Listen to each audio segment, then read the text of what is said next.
Hey, everybody, welcome to another episode of Rooted Podcast. This week, we're going to be talking about the hunt that Ben and I were fortunate enough to share together. We got a bird on the ground and so many other things happened, and we're going to tell you all about it. First thing I do want to mention, though, for those of you that are watching this on the video portion, this whole shirt thing that me and Ben got going on was not planned. So not planned at all. It just happened. So You're welcome, America. You're welcome. But as always, Ben's going to start us off right. So, Ben, what's the word today, my friend? All right, y'all. We're going to be in Deuteronomy chapter 8, starting in verse 2. Right. Remember how the Lord your God led you through the wilderness for these 40 years, humbling you and testing you to prove your character and to find out whether or not you would obey his command. Yes, he humbled you by letting you go hungry and then feeding you with manna, a food previously unknown to you and your ancestors. He did it to teach you that people do not live by bread alone. Rather, we live by every word that comes from the mouth of the Lord. Guys, I don't know about y'all, but this hits home on every level an aspect of my life. You know, there's a lot of times where I think that I can do everything myself. And yes, I am a strong believer in Jesus, strong. But sometimes I think that, if I do step A, B, or C, it may expedite the process. But, sometimes that's not what God wants. He wants us to listen to him and follow his word and obey his commands. And, that's one of the hardest things that I've had to learn over the years is just letting go and letting God do his thing, because I've always tried so hard to control every aspect of everything in my life. And guys, there's just one thing that I'm going to say to that, and it's control the controllables and let God do everything. I mean, you can't even, sometimes the controllables are not even able to be handled, so you just really need to focus on God in every facet of your life. And, this speaks directly to me. I'm talking to myself here because I have the most difficult time doing this. I really do. It's definitely tough for me to let God, do his thing and not question, like, why not now? Why not this? Why not that? You just got to let God do his thing, man. He's already got your path laid out for you, and it's perfect. It's divine, and it's a whole heck of a lot better than anything we could ever come up with. I promise you that. Well, and that's exactly right. And, and you just got to realize that you're going to get fed, and by the way, just because other people are getting fed right now and you're not, that's okay too. You don't need to be comparing or, wondering why and all this other jazz. You just need to worry about you and just keep doing your thing, and it'll all work out in the end. It will, man. No two ways about it. Moral of the story is just let God be God and trust his every plan and every step for your life, even if it's difficult, or it don't seem fair, or it doesn't, feel like you don't deserve this. Well, I'll be real straight with you. We don't deserve anything. We sure as heck don't deserve salvation and an eternity with Christ. I promise you that. We all dirty sinners, every one of us. But thank the Lord for Jesus dying on the cross for our sins and loving us despite knowing that we were going to keep sinning. Yeah, that's a huge thing, man. Is he loved us that much, even though he knew that we were never going to be perfect. We were never going to stop sinning until we leave this flesh. And, that just goes to show you how much God really loves you. And you just have to listen to what he's saying, because if he loves you enough to send his only son to die for you and for me and for everybody in the world, don't you think he loves you enough to take care of your daily needs? Just leave it at that. There you go. But on this particular day, our wants, I'll say, it really wasn't our needs, but our wants were, buddy, we wanted to kill a turkey. Oh man, and we wanted about that. to do it right. And I'm not going to lie about it. I'm not going to sit here and act like, yes, I do enjoy just being in nature. And there's way more to turkey hunting than just killing. I'm all about it. But don't make a mistake. I'm in here because I want to kill a turkey. Mm-hmm. And by golly, we had a heck of a hunt. Of course, like every other time, we was about 10 minutes behind, shocker there. Always, man, always. So let me start it off like this, John. So the first bird that I killed, watched him for several days. Well, then this guy moves in. After I shoot that bird, this dude moves right in, and they never leave. They never leave the field that's right here by the lodge. And I thought, oh man, this is good. Like me and John are about to home run again, and maybe even double up. That'd be awesome, because I knew there was more than one bird in this area. That was running with these last few hens. And buddy, did I not realize what that morning was gonna hold for us as far as the events that unfolded and how it all played out. And man, it was wild. So like John said, we were, of course, 10 minutes behind. Yeah, it don't matter when we get up either. It don't matter. We're always 10 minutes late every time. Sometimes even 30 minutes late. It don't matter what. We could get up and we both be up, be fully dressed, and had our little snacks ready to go. And somehow or another, we dilly-dally for 15, 20 more minutes instead of just getting on out the door. Yeah. But, guys, it is what it is. It was crazy, man. Like, the sun's starting to break a little bit, and but it's still dark enough where we were going that you can't see anything once you hit the tree line. Yeah. So we're trying to find a tree. That was an event in itself. Just trying to figure out, do we want to sit in this corner or over here by this opening? Opening, corner. I mean, it was like, okay, let's go through the pros and cons of if we sit here versus here. And then finally, we were just like, okay, we just got to pick somewhere. We're just going right here. Yeah. And by golly, we was hid. I'll tell you that right now. They were not seeing us. No, we were hid, but it was the most uncomfortable tree I think we've ever sat on in the entire existence of us turkey hunting together. Yeah, we was about 5 minutes in, and Ben's like, "Mo, buddy, this is bad." I said, "Mm-hmm," and we ain't even really in it yet. No, they ain't even started gobbling yet. And man, so I sit down, y'all, and my knees are about eye level. I was like, oh man. Yeah, he's sitting cocky like that right there. And I was like, this ain't good. Like, this ain't good even in the least. Because I can't shoot like this. I mean, there's no way. And of course, I didn't see that in the dark. I just plopped down and sunk down in this little hole. Oh boy, yep. And so eventually I sat there for a minute and I was like, John, this ain't going to work. This just ain't going to work, buddy. Oh man. And so I ended up sitting Indian style and just using my knee as a prop for my elbow to hold the gun. But man, jeez, talk about finding the right tree or the wrong tree at the. Well, and I'll tell you this. So, there's, of course, it's Sinking Creek Ranch, so there's a creek that runs through this place. Mm-hmm. Buddy, I am one good fart away from falling in this creek.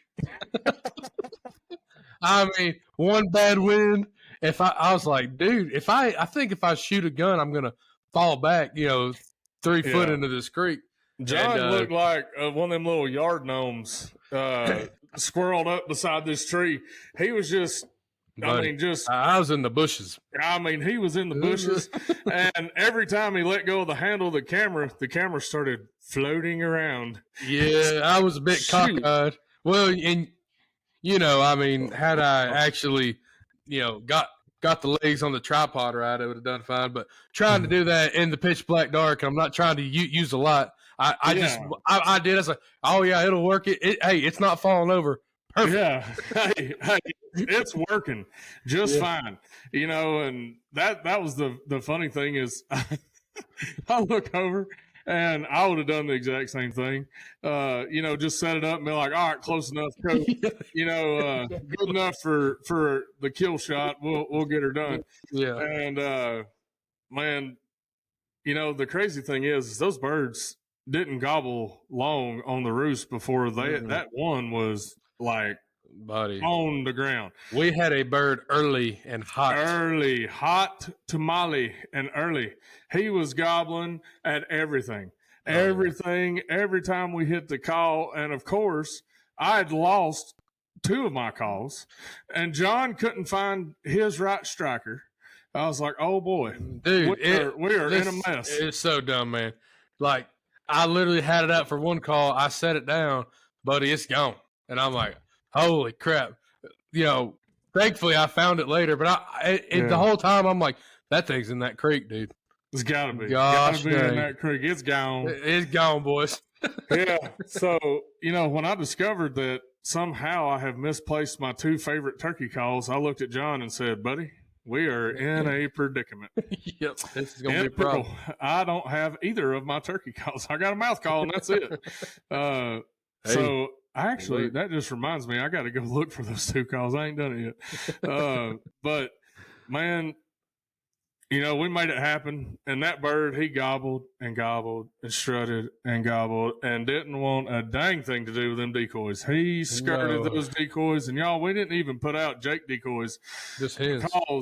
Because we had such a huge Jake population this year, there was no sense in putting out any sort of Jake decoy because they've just been our little arch nemesis all season. So, it's just been one of those years. And so we thought, well, we'll put out a couple hen decoys because there's been, a wad of hens living over in this corner. So why not give it a try? Yeah, exactly. And, it's like, just before, a few days before, whenever Ben killed that other bird, he watched that bird breed a hen. So it was like, okay, full send it. And we're not anti decoy by any means, but I'm not a big decoy guy. But when it works great, and it's super awesome to see. So I was like, yeah, dude, there's just a couple hens, let's just try it out.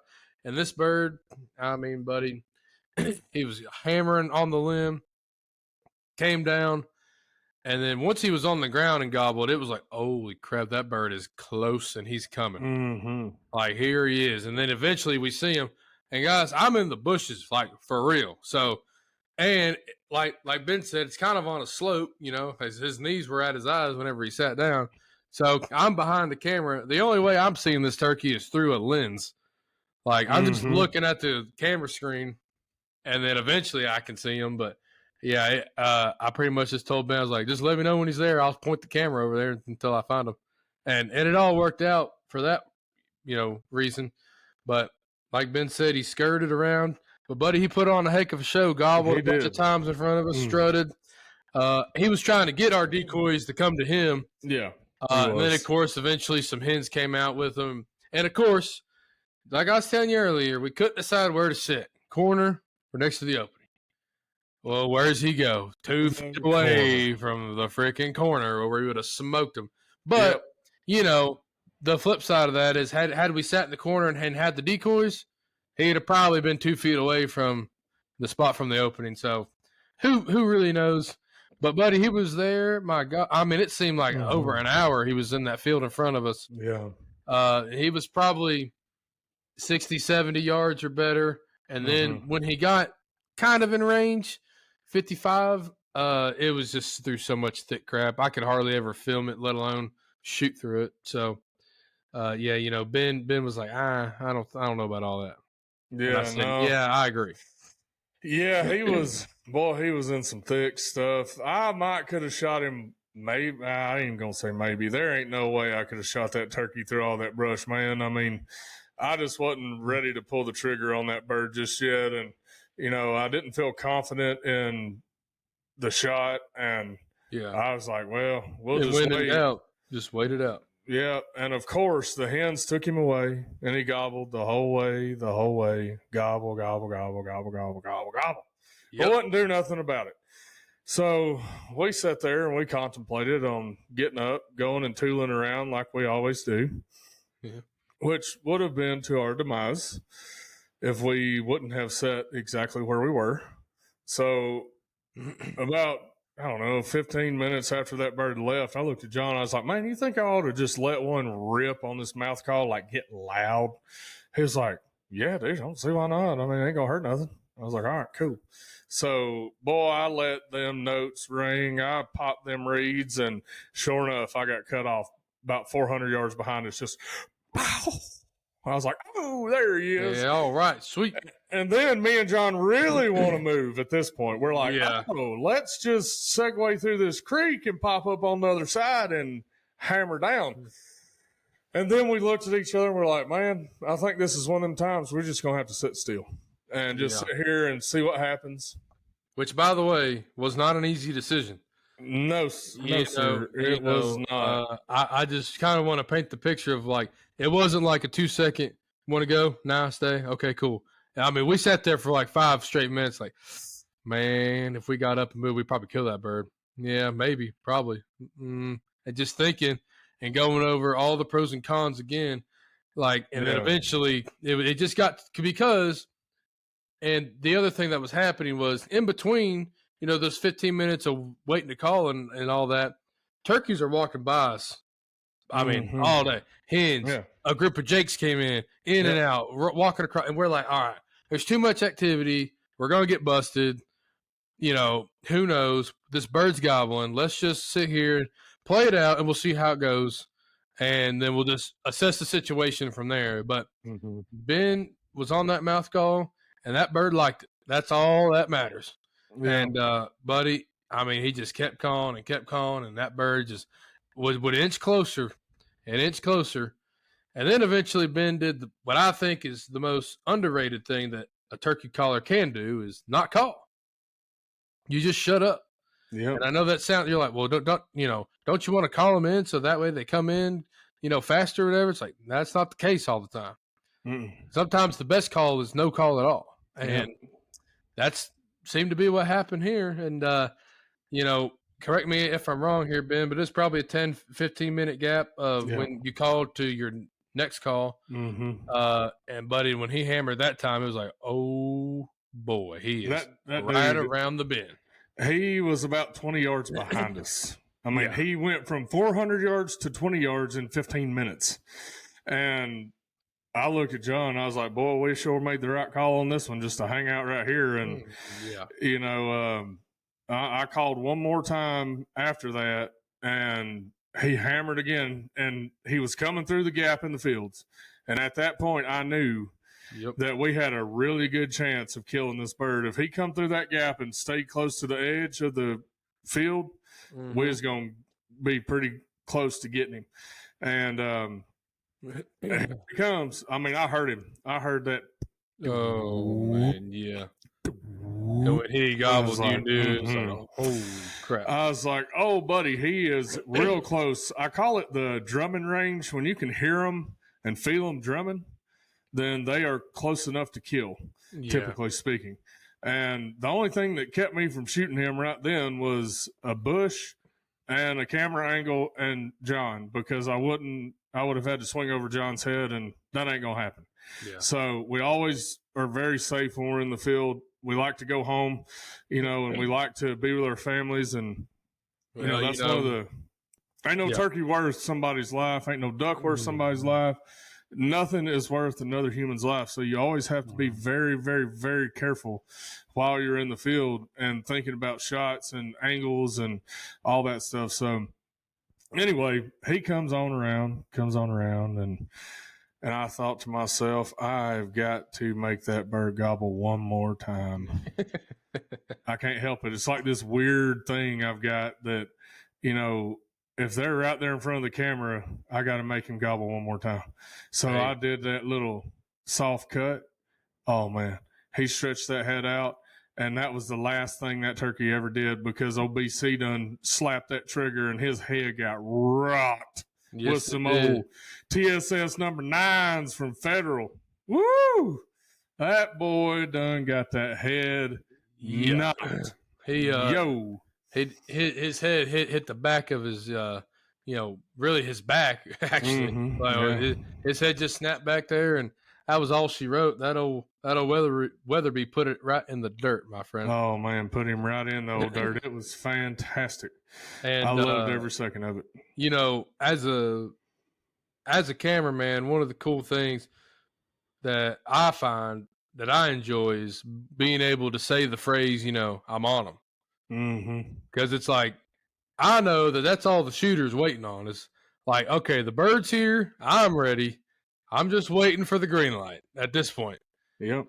That's it. And so, buddy, I finally got on him and, got it on focus and everything. And then I said, all right, Ben, I'm on him. He went, all right. And then cut and gobbled and in the dirt, dude. And tell you what's crazy, what I didn't realize happened until afterwards when we were looking at the footage was I did not really realize that all those jakes and hens were kind of still back there behind them. And they were like, 40 plus yards away. But Ben shot, this turkey flops. All those turkeys like fly up like 2-3 feet and they go right back down.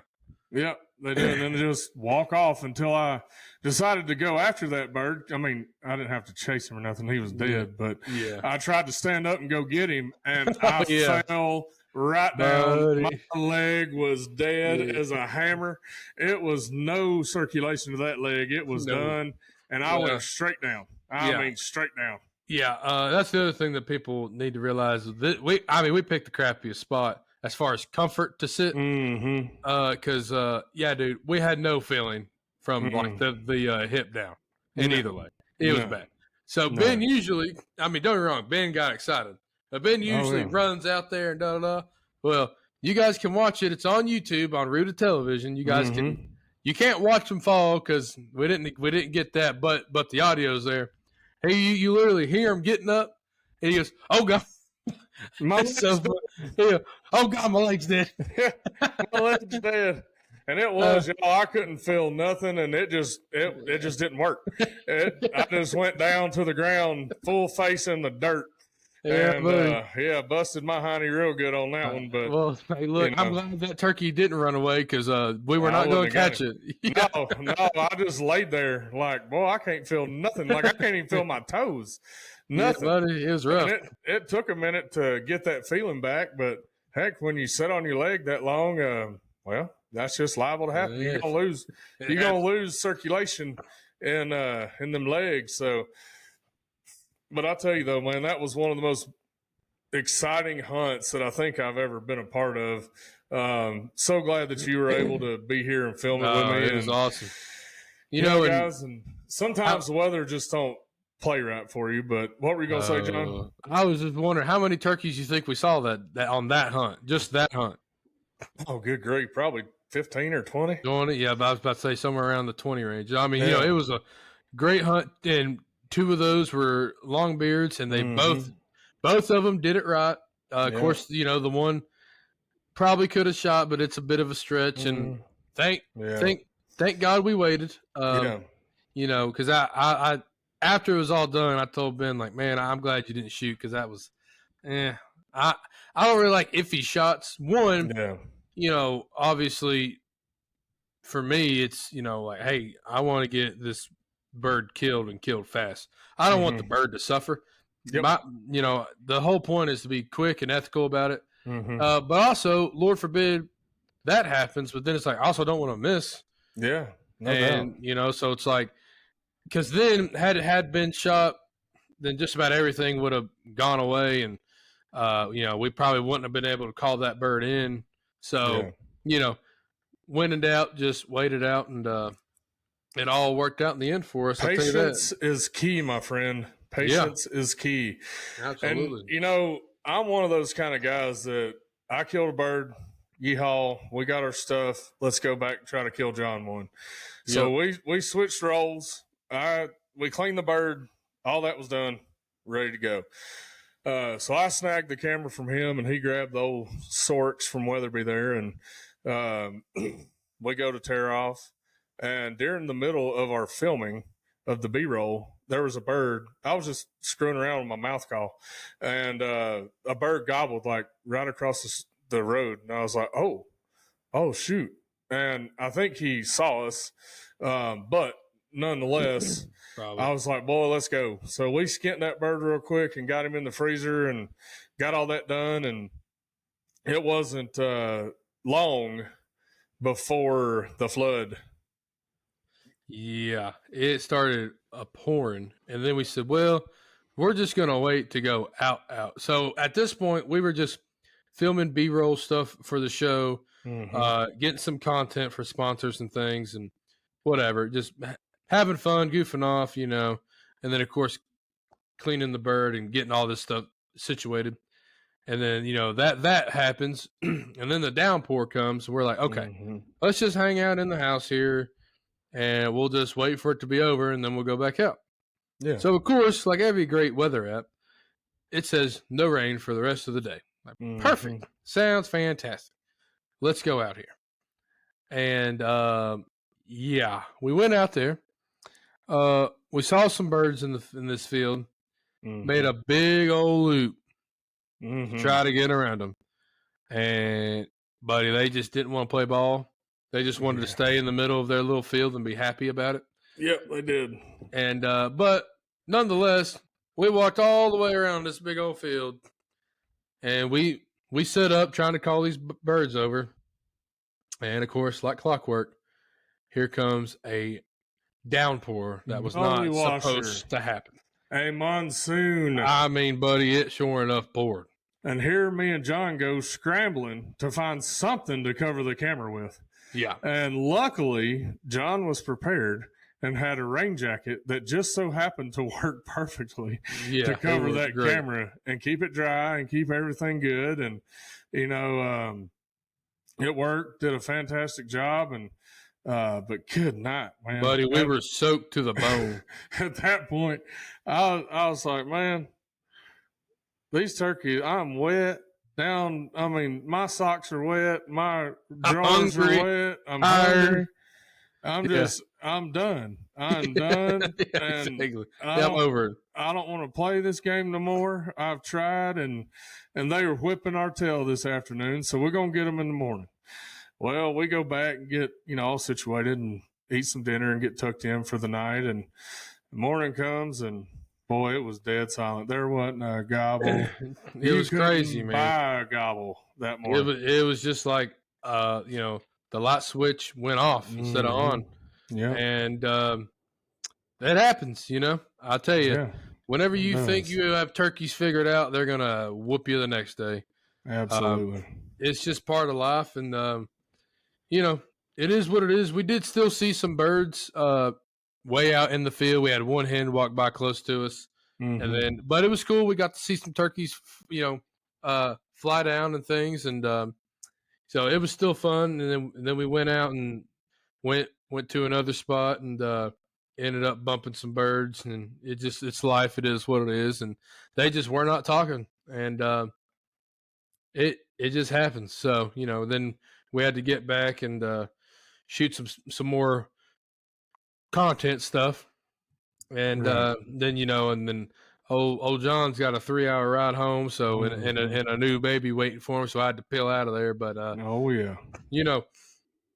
nonetheless, though, man, it was super fun, and that just goes to show you that there are no absolutes in turkey hunting. Because, buddy, that first day, I mean that morning we couldn't screw it up. I mean, they were loving everything, and you just thought, like, man, I know it. Shoot, I got this. I'm on top of the world. Shoot, buddy, I can kill a bird whenever. And then literally the next day at that same spot, pretty much, it was 100 yards away or whatever. Like, nothing. And we even walked back to the Field of Dreams. Nothing. It's like, nothing. Gosh, dang. Dead silence. So gobble anywhere. Now, the Field of Dreams and where we were is about a mile and a half apart. So there ain't no way we boogered up them birds over there. They ain't hurt. But dude, they were just dead silent. I mean, nothing. Not a peep. Part of it. Not a peep out of them birds, man. But that just goes to show you that, like you said, you can't ever bet on a wild animal, especially not a turkey. They will bamboozle you every time, and it's just part of it, and you just got to keep on keeping on, and just dive in and keep hunting them, keep grinding them, and That's it. you still have a tag to fill, John. And you have 2 weeks to do it.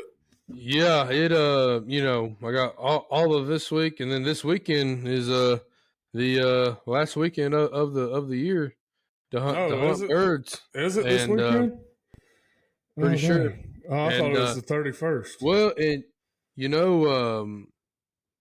yeah, I could be wrong on that, but anyway, it's coming up. But I'll tell you this: I've noticed the last 2 or 3 years, whenever they push the season back 2 weeks, I haven't really seen it affect the beginning or the middle of the season that much, as far as birds gobbling, wanting to work. I'm sure it does affect certain areas and things, and but I will say the end of the year. Gosh dang, dude! I went out last weekend here, and I mean, I didn't see a turkey. I didn't hear a turkey. It was awful. I was like, gosh. Yeah. And I went to a spot where 3 birds have been shot at this year. And the worst part is I had a bird on camera Monday through Thursday, and then Friday, no bird. Saturday and Sunday, no bird. I don't know, dude. I think they just are starting to shut down, because my point is, usually in years past, turkey season's already over. But now, since they pushed the season back, it's rolling, and it's like, man, I just think it's different, and it's kind of affecting them, and it is what it is. But I'm still going to go out there and give it a valiant effort if I can. You know, of course. If my lovely bride will be so kind to let me go out on this glorious last weekend of turkey season. Hey, got to get at it. You're right. It is this weekend. I just looked. Okay. So Sunday the 25th is the last day. I thought it was the 31st, so I'm wrong. Well, buddy, I tell you right now, it'd just be another week of agony and pain and disappointment if it keeps going this way for me. So it just is what it is, man. But it is. Look, I tell you right now, I could just not turkey hunt the rest of this season, and gosh, dude, I'm fine. I've seen plenty of birds die. I got to be there with you to film that bird. I doubled up with my brother. We both have had incredible encounters, and that's all you can ask for, man. I'm by no means, and if I get to film my second tag, that's just cherry on top. I tell you what, I'm 0% worried about it. I'm not going to be mad. I tell you that.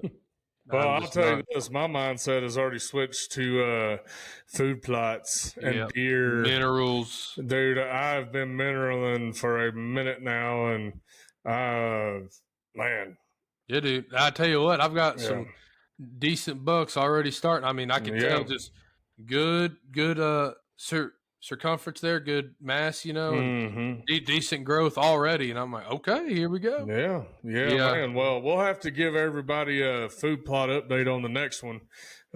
We are currently in the middle of planting soybeans and corn, and most of you are probably like, why are you planting corn so late?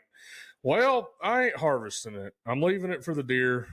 Yeah, and it's fine. I've had turkey hunters every day except for the last 2 weeks, and I've had to get the fields ready. So, it's just how it goes when you're a one-man band. So you just get to it when you get to it, and I ain't trying to harvest nothing. I'm just letting it all be for the wildlife to prosper and thrive. And, we'll dive into more of that later on a different episode. But yeah, man, I'm excited for it, dude. This is a great time of year. Okay, turkey season's in it, and now it's the excitement for deer season. It's the prep. It's the getting inventory on the cameras, all those things. But also, it's the time for me, at least, to go wet a couple lines and rip some lips and get me some bass and whatever else. Hey, look, man, I'm just a jerk on one end, waiting for a jerk on the other. You know what I'm saying? That's right. I'm ready to go. So, look, I'm excited about that. Hopefully, I can come on here and tell y'all some awesome fishing stories. I would hopefully I get to go some more this year and everything like that. But but that right there was how our turkey hunt went. Had a great morning. Got poured on rained on, and then 0 gobbling the next morning. And, Yeah. What are you going to do? What are you going to do? Do it next year. Do it all over again, except this time during deer season, John.